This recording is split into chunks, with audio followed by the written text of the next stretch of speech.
Welcome back to SERP Stories, a podcast where we pull back the curtain on research practice partnerships transforming education. I'm your host, Dr. Kayla Jones. I've always believed that the best innovations in education come not from research alone or from classroom practice alone. They come from researchers and practitioners truly working together. That was Dr. Suzanne Donovan, SERP's founder and executive director. She grew up in Pittsburgh. She's the fifth of 11 children and went on to earn her PhD in public policy from UC Berkeley. Today, she takes us back to a time before adolescent literacy was on the nation's radar, when a small group of educators and researchers joined forces to help middle school and high school students who were years behind in reading not only catch up, but want to read. You'll also hear from Dr. Lowry Hemphill, one of STARI's original developers, and SERP's creative director, Matt Ellinger. This is episode 2, the origin story of STARI, the Strategic Adolescent Reading Intervention, a Tier 2 program so compelling that students who once avoided books were suddenly asking for more. By the end of this episode, you'll hear how researchers, practitioners, and designers transformed early ideas into a streamlined, research-backed literacy program now used in schools across the country. But first, we need to rewind, because this story didn't start as a literacy intervention. And as Suzanne reminds us, One of the things that we really have learned through the process of SERP partnerships is where you end up is often completely unpredictable from where you begin. that unpredictability is at the heart of this story, a reminder that big ideas rarely follow a straight path. So let's begin today's STARI story in 2003. Suzanne, can you take us there? I guess I would begin that story at the National Academy of Sciences when I was a project director. And I was responsible for a study called How People Learn Bridging Research and Practice. The National Academies, a private nonprofit chartered by Congress in 1863, provide independent, evidence-based advice to the federal government. In the late 1990s, they were asked by the United States Department of Education to synthesize research on human learning so that the nation could establish a strategic program of education research designed to strengthen teaching and learning across the country. The outcome was How People Learn, a landmark publication that began to influence thinking nationwide. That effort sparked a series of follow-up reports, such as How People Learn, Bridging Research and Practice, which Suzanne led. The collection of follow-up publications became known as the SERP reports. Together, they made the case for a new approach to education research and development, and they paved the way for the creation of the SERP Institute as an independent nonprofit organization.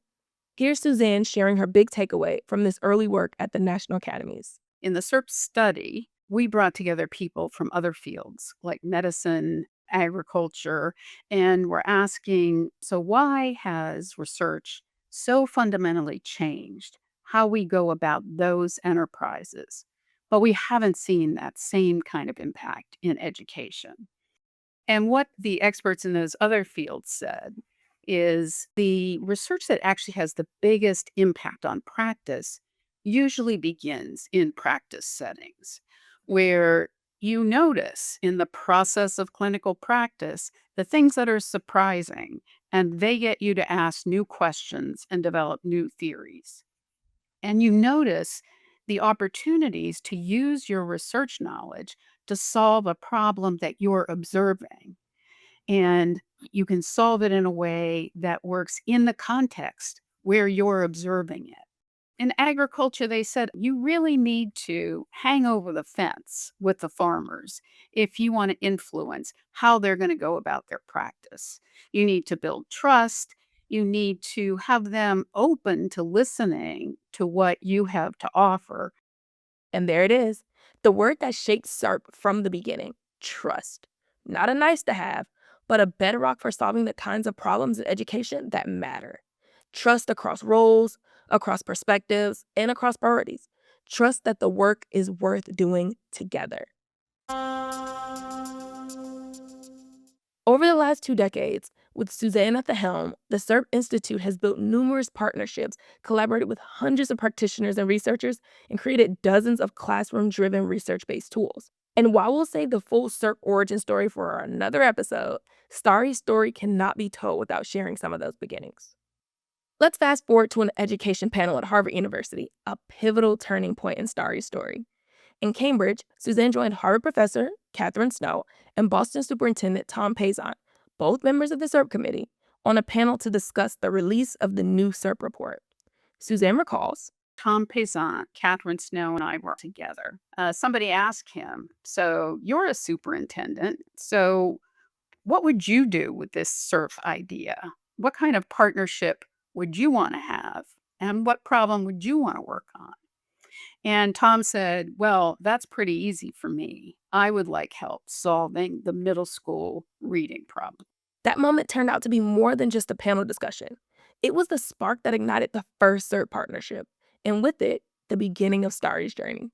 A bold vision to build a national model for education research and development was about to get its first real test, not in theory, but in middle school classrooms in Boston public schools. A central aspect of this new model of research and development was convening a core group, a collaborative group of decision makers who would steer the work going forward.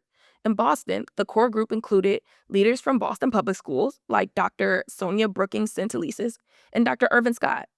It also included community partners like Ellen Guiney of the Boston Plan for Excellence and researchers including Dr. Catherine Snow, Dr. Richard Elmore, Dr. Jimmy Kim, Michelle Foreman, and Dr. Larry Hemphill. Larry, who you may remember from episode 1, had been a reading specialist in Boston. With a team of teachers, she created a highly engaging reading program that showed promising results and drew the attention of Boston College researchers. That collaboration gave her what she calls the research bug, ultimately leading her to graduate school and a career as a researcher in her own right. By 2005, as the SERP partnership with Boston was developing, Larry joined the team to conduct classroom observations. What she saw was shocking. We weren't working with any sort of preconceived notions. The district had told us middle school literacy is a challenge. We wanted to see what was going on. So, one thing that I saw, including in really good teachers' classrooms, was the teachers would actually read a lot of the books out loud to the kids because the kids couldn't access the books independently. I would see one or two kids engaging in conversation with the teacher about the book. But in general, I saw a lot of teachers explaining to the kids what the book was about. So effectively, the teachers were doing all the work, right? They would read the book out loud, and then they would tell the kids what to think about the book. In general, what we saw was large numbers of kids just plain checked out. And these weren't necessarily classrooms exclusively for struggling readers. These were just general middle school classrooms. Another thing we saw was kids reading books very slowly. So I remember observing in a ninth grade English class, and they were reading Of Mice and Men in September. I went back in October and November, then I went back in January, and it was like, they're still reading Of Mice and Men. Through observations, follow up conversations, and data collection, the specific actionable problem of practice was coming into focus. Middle school students were checked out. Secondary teachers were frustrated. And Boston Public School Superintendent Tom Payson knew something was wrong, but not exactly why. To dig deeper, the team needed sharper data, so they turned to another member of the core group, John Sabatini, then at ETS, the Educational Testing Service. Suzanne, can you tell us this part of the STARI origin story?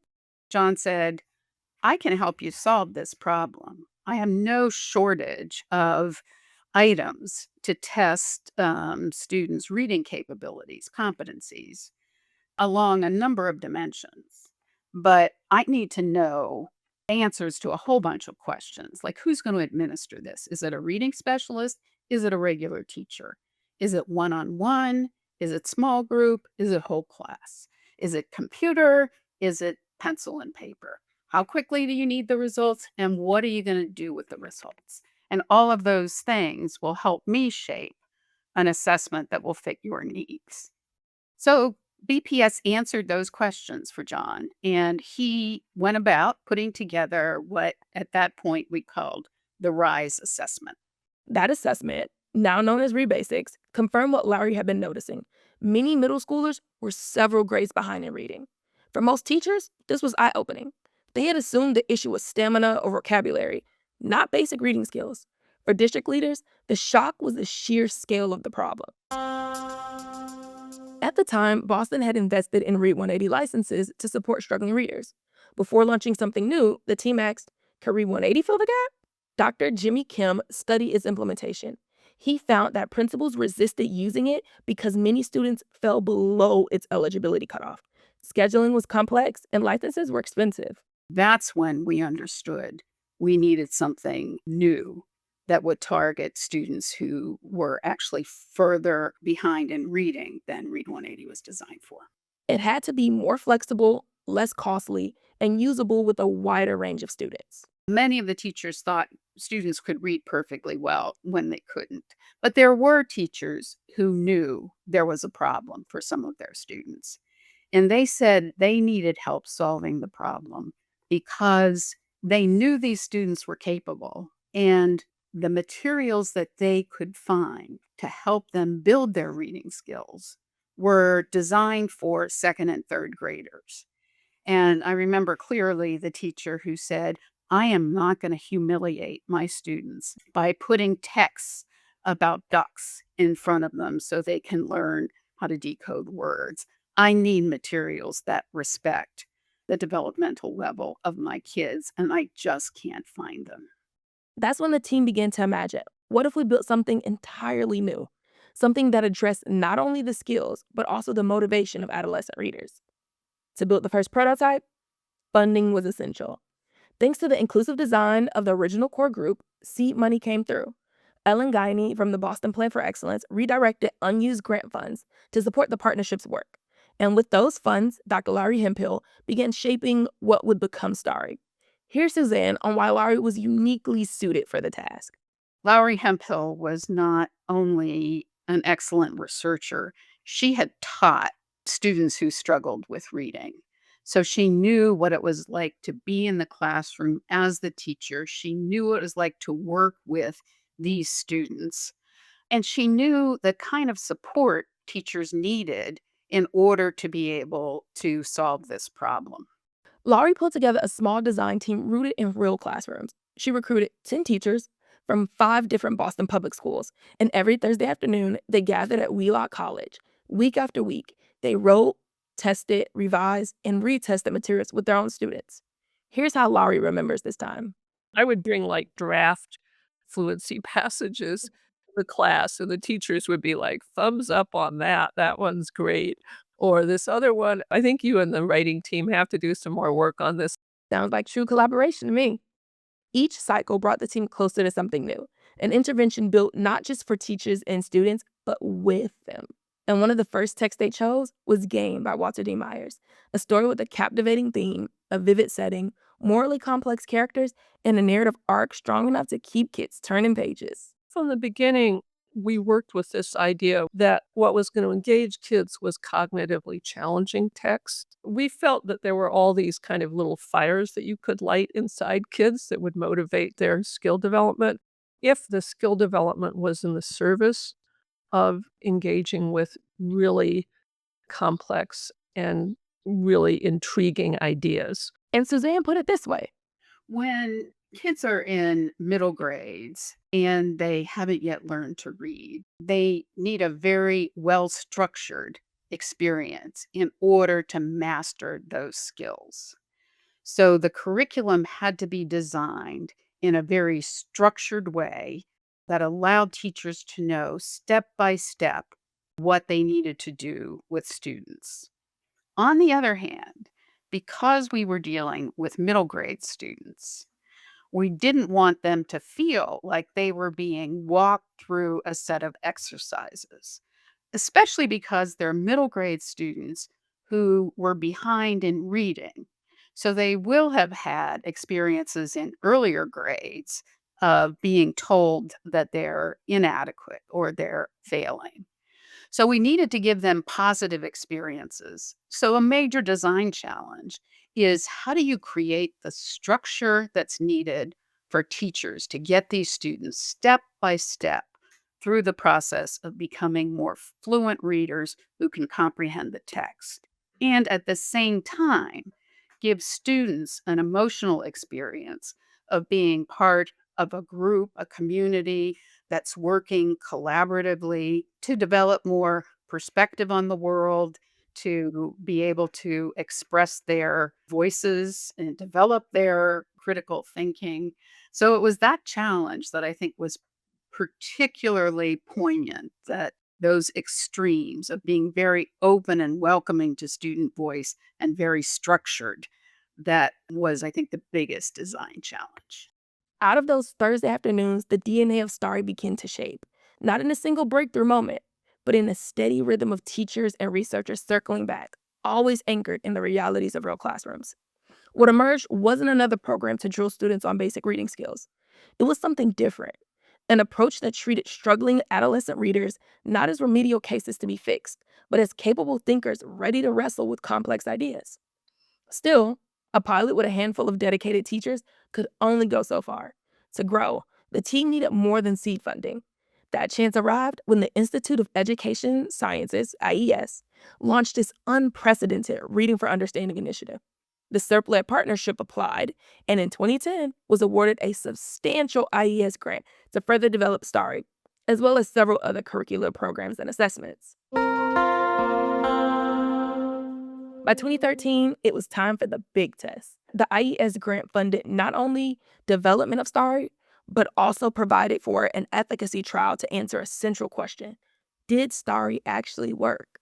Schools in Boston and 3 other Massachusetts districts joined the study. In each school, students who were scoring below grade level in reading were randomly assigned to either STARI or their school's usual classes, the business as usual control condition. In research, that just means students kept doing what they normally would do, so you can measure the difference a new program makes. After a year of STARI implementation, Dr. Jimmy Kim and colleagues analyzed the results. The answer was clear.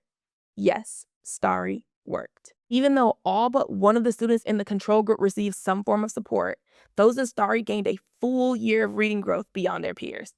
And it wasn't just test scores that were changing. Teachers noticed something else. Laurie explains. When Jimmy Kim and I did the clinical trial of STARI, half the control group kids had disappeared. So these were kids who were struggling readers who were not assigned to STARI, and they just stopped coming to school by May. And the reason they stopped coming to school is because they failed all their major subjects for 2 or 3 marking periods, and they knew there was no way they could pass. And the reason kids are coming to school who are in the STARI program was because they could see themselves getting better. They were conscious that their reading skills were improving. They were experiencing more success in their other classes. A lot of the teachers would say the STARI kids are the ones who are prepared. The STARI kids are the ones who do the reading. The STARI kids are the ones with their hands up for class discussion. And they say, I see the skills getting transferred. And that's a really important part of what we're trying to get with the program. It's not just about improving your reading scores. It's about all these other attributes that make you a successful student. At that point, the team knew they had developed something special, an intervention grounded in research and proven in practice. For those early cycles, several design principles took root. STARI was anchored in the science of reading. It included multisyllabic decoding, fluency, vocabulary, and comprehension. It was also informed by the science of learning, drawing on explicit instruction, cognitive load strategies, and background knowledge development. But it wasn't theory alone that shaped STARI. It was forged in classrooms, piloted, refined, and stress tested by middle school teachers. Unlike many interventions built on short passages, STARI worked with whole novels, and it drew on what we knew about adolescent psychology, that students engage more deeply when texts are motivating, age-appropriate, and open the door to rich discussions and debate as a linchpin for comprehension. STARI was never just about improving reading skills. It was about reigniting students' curiosity and confidence. And what set it apart wasn't just about the content. It was the design. I sat down with SERP's creative director, Matt Ellinger, to learn more. Design is a broad term, and I grimace sometimes when people say, "You're so good at making things pretty." I mean, that's nice, but design is really about usability. You have to both present material in a way that's digestible but accurate, so teachers can do a very difficult job with a limited amount of time. And in education, that usability challenge is particularly nuanced. You can't sort of wing it. You have to be very careful to support the content aim of the actual content developer. The designer is really supposed to support the broad learning goal in education. If presented correctly to a content developer or researcher, it's about getting them closer to what they really want to do. Once they understand that it's not about convincing them to change the font. It's about getting the kids to really be in the place where they're really eager for them to be. Like any prototype, early versions of STARI had rough edges, too many materials, lesson plans ran long, and pieces that didn't quite click. Teachers pushed back. With Matt's support, every round of teacher critique became a round of redesign, and the program was streamlined. And because designers were at the table early, those changes weren't just patchwork, they were built in. Using teacher feedback, classroom observations, and student work, every detail of the program was iterated. Lesson pacing, page layout, supports. The goal wasn't just stronger content, but a better teaching and learning experience for all.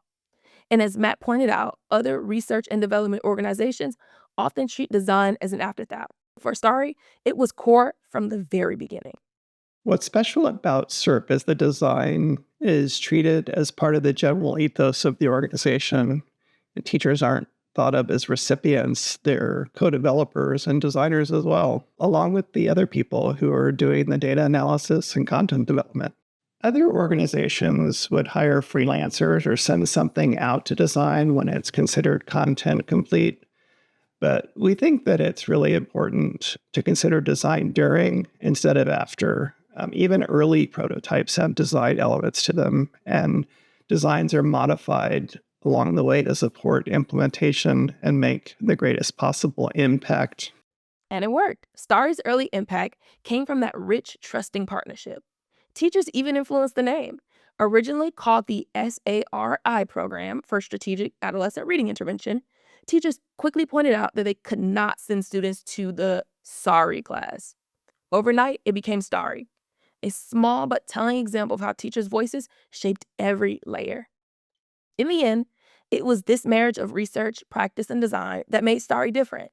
Not just a curriculum, but a new kind of intervention that fused adolescent motivation with the science of reading, making students want to show up, engage, and see themselves as readers. And in 2014, just 10 years after that pivotal conversation with BPS Superintendent Payzant, STARS released to the public as an open educational resource. Teachers everywhere could download all of the SERP-developed STARI curriculum materials free of charge. Word spread slowly at first, then picked up momentum. Teachers found STARI, used it, shared it, and in some districts, they advocated to adopt it system-wide. So what sets STARI apart? It went beyond addressing repeated academic failure. It taught older students basic reading skills through engaging, culturally relevant themes. It also provided authentic experiences students valued, like peer collaboration, rich classroom discourse, and student-led debate. Above all, it treated adolescents with respect, as thinkers whose voices and ideas mattered. From the National Academy's report to Boston classrooms, from messy prototypes to a proven program, STAR's origin story shows what's possible when research and practice truly work together. It's a reminder that design and trust aren't extras, they're essentials. The Boston Public Schools Partnership modeled a new way of doing research and development in education. Start with the problem schools identified, recruit researchers, integrate design from the outset, and keep teachers at the table as co-creators. And that's the SERP way. And as we face today's adolescent literacy challenges, STARI shows that collaboration can fuel innovation in education for decades to come. It proves we don't have to hand older, struggling readers materials that are boring, disconnected, or far beyond reach. Instead, we can invite them into texts that challenge, inspire, and affirm their capacity as readers. If you missed episode 1, go back and hear why middle school reading matters so deeply. And if this story resonates with you, share it with a colleague or a friend who cares about the future of our schools. Because every student deserves to feel like a reader, not just in first grade, but in 6th, 7th, and 8th grade too. Improving a program works in one city, that's only the beginning. Stay tuned. In our next episode, we'll follow STARI beyond Massachusetts, exploring what it takes to bring a promising program to scale, and how it continues to evolve with input from teachers, students, and districts nationwide. Before we sign off, I ask every guest this season one question. How did you learn to read? With Dr. Laurie Hemphill being one of the superheroes of this episode, it's only fitting we close with her story. I was in elementary school in the late 50s and early 60s when the approach to teaching kids to read was called Look Say. And we read these little readers called the Dick and Jane stories. And the idea behind this was no phonics at all. You would just see repeated these same roughly 50 or 60 words over and over and over again in the first year of school in first grade. And you would memorize those words and you'd be able to read them again in the stories. So I remember really struggling in the early months of first grade. I think the first page of the Dick and Jane books is Run, Spot, Run. And then a few pages later, there's something like Spot ran or something. And I had the worst time with ran and run. And even the R's and the N's, they used to kind of like flip or dance around the page for me. So I think for me, what really helped with getting going with reading was that the first grade teacher I had us write every day, draw a picture and write. And I wasn't totally thrilled with the writing part of it, but I loved to draw, and we always had to write something to go with our drawings. And for me, that was how I figured out letter sound rules, was by trying to sound out the words that I was trying to write. And that really created over time, I mean, by the end of first grade, I had sort of figured out some of the principles which you could use to read more challenging words than we were seeing in the Dick and Jane books. So when I became a teacher and met kids who were struggling readers, met a lot of kids who were struggling readers, everybody's story and how they ended up there was a little bit different, but I could sort of relate to kids who had not had amazing reading instruction and were struggling. Thanks for listening to this episode of SERP Stories. If you want to learn more about STARI, visit serpinstitute.org/STARI. There you'll find the research, curriculum previews, and a professional learning series to help you get started. And if you believe, like we do, that middle school readers deserve better, share this episode, leave us a review, and follow along as we bring more research with purpose to the mic. I'm Kayla Jones. See you next time. SERP Stories is produced by the SERP Institute, where educators, researchers, and designers come together to tackle schools' most pressing challenges. Explore our work at serpinstitute.org.